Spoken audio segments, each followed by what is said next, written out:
बिस्मिल्लाहिर्रहमानिर्रहीम। Karachi water and sewerage corporation ने chief minister Sindh जनाब मुराद अली शाह साहब की हिदायत पे, मेयर कराची जनाब मुर्तज़ा वहाब साहब की हिदायत पे रेन एमरजेंसी नाफिज कर दी गई है। तमाम महकमे के जो इंजीनियरिंग के तौर पे जो हमारे स्टाफ है उन तमाम की छुट्टियाँ मनसूख कर दी गई हैं। इसके साथ साथ हमने जो हमारे 53 सेक्शन मशीन जो हैं उनका डिप्लॉयमेंट प्लान जो है वो हमने तरतीब दे दिया है।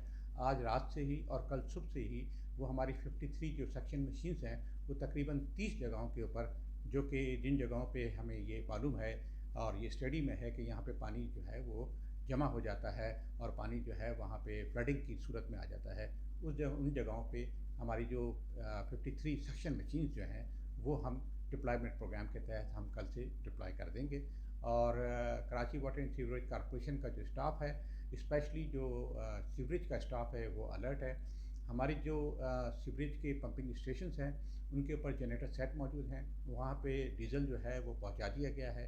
हमारा जो सबसे मेन सीवरेज का पंपिंग स्टेशन है जो कि क्लिफ्टन पंपिंग स्टेशन है, वहाँ पे स्टैंड बाय जनरेटर भी है हमारा और वहाँ पे डीजल भी मौजूद है। तो शहरियों से ये इल्तमास की गई है गवर्नमेंट की तरफ से भी, और मैं भी ये इल्तमास करूँगा कि गैर ज़रूरी घर से ना निकलें। ज़रूरी काम हो तो ज़रूर घर से बाहर निकलें, लेकिन गैर ज़रूरी घर से बाहर निकलने से ज़रा इज्तनाब बरतें। शुक्रिया।